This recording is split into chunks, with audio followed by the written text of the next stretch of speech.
We're going to go back. Both of you were sitting in the audience during the first part of the debate here, and we're going to go back to questions of cultural competency. Many citizens over the last council term have expressed a belief that their voices haven't been heard and that there's a lack of trust in city government.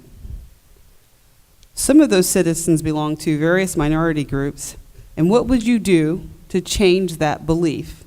And of course, rate your cultural competence on a level of 1 to 10. We'll begin with you, Mr. McDonald.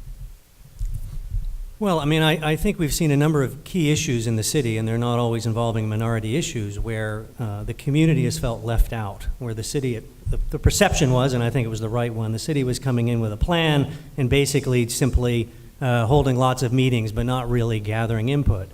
I mean, I think if you look at the city's budget and you look at everything from early childhood education to youth programs to community programs, everything that we do, all the key things that we do as a community to provide a social net, a safety net for the community, involves good community input. In other words, it involves us working effectively, whether it be the families of kids whose parents are so busy they can't come to a PTA meeting and so on. So I think everything that we do revolves around figuring out how to work more collaboratively and carefully and thoughtfully with the community. They provide the input that we need to make all sorts of very critical decisions. Mayor Ewell. Thank you very much, and it's a very good question. And as a lifelong resident of the city, I've been engaged in many organizations, nonprofits that advocate on behalf of minorities, whether it's the Urban League or the NAACP. But my involvement with many of the nonprofits, we have over 90 nonprofits in this city, and as a matter of fact, if you look at my grip card, it says that I serve on 40 boards and commissions. Well, probably most of those 40 are the nonprofit organizations that indeed are concerned about the very population that in terms of cultural competency. But here in Alexandria, when I first ran for mayor in 2003, my theme was being a leader for One Alexandria, to unify this community, to bring together the faith-based business, nonprofits, and everyone of racial ethnicity together to address our problems. But more importantly, it's not so much just talking about bringing people together, but it's being engaged and being part of the process, which I've been doing for many, many years.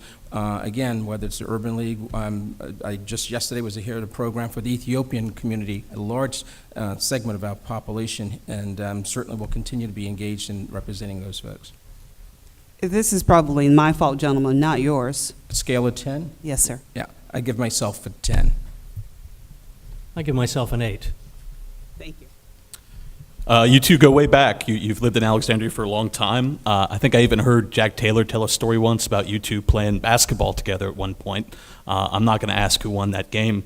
But more recently, you worked together on the dais in council chambers from 2003 to 2008. For part of that time, Mr. McDonald, you were vice mayor to Mayor Ewell. Critique each other's leadership ability and decision-making. We'll begin with you, Mayor Ewell. That's a very good question because, yes, I've known Andrew since, I want to say kids, but I'm not sure who's the oldest between us, but I'll accept that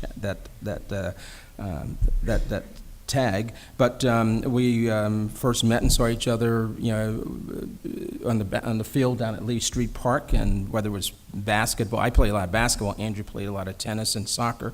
But we've gotten to know each other and have a lot of respect for each other, even all these many years later. But certainly, we're having worked with him on the city council, and one of the questions I was going to ask of him is, would he be a team player? Because my recollection in working with him was that, and he even characterized himself for campaigning that he wants to be an independent voice. Well, that's fine, but to be the mayor of the city, you can't be independent. You have to be the person that is a team player, that facilitates the collaboration, partnership. And when you got 6 members on the city council, you got the city manager staff, you got all the community to deal with, I just don't see how you can you have to be able to provide that leadership and bring people together, and I don't think you did that when you were in the council.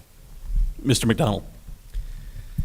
Well, I'm not sure I quite remember. I wasn't a very good basketball player, so I'm sure that was not where my court of play. It was tennis. But You know, the Alexandria I grew up in was certainly a fairly diverse kind of place, and it's certainly changing radically. But there are elements of it that are very important. And I think from the leadership perspective, I think it's a little hard to sort of say that I wasn't a team player. I mean, I would argue that the team was a certain members of city council, which had a very rigid and strict sort of agenda that they were working on with developers on all sorts of things. And I didn't agree with it. So in that sense, I was not a team player. But in many issues I was. I worked very hard to improve our environmental plans of the city. I worked hard to provide parking permits and things for healthcare workers who, you know, take care of elderly people. I did a lot of things on the city council. I would argue that I really wasn't given much of a chance to be a team player. There's much talk about affordable housing and that Alexandria must do more. What would you change about the city's current development policies and practices that have contributed to this situation? We'll begin with Mr. McDonald. We have a housing master plan that's been in preparation since 2010. If you go and look at it, it has lots of great ideas. We have a public housing department, which is also now a developer. The other day, the city council gave $250,000 to another nonprofit. Meanwhile, we've been losing housing of all sorts, right and left, for the last 10 years. And we heard recently of the Beauregard plan, where the community there wanted a survey so we could figure out what, in fact, was going to be lost. The city didn't bother to do that. They passed the Beauregard plan. I think we have a web, but not a clear target at all. We have lots of ideas, but no cohesive plan for affordable housing in this city. And it's lacking. It's been lacking for a good long time. I would argue we need to invest in permanent long-term housing, not housing that will last 30 or 40 years. But we need to put the money we get through density bonuses and other things and create lasting, long-term housing of all sorts. Mayoral? Yes, we certainly do have our challenges, as I mentioned before. It is the number one challenge facing this city, and we need to do a better job in terms of what we have been doing. But nonetheless, we have to move forward. We need to be doing that in a public-private partnership, as has been demonstrated with the project Mr. McDonald is making reference to, where the city didn't give. The city made a loan to a developer. We're part of that.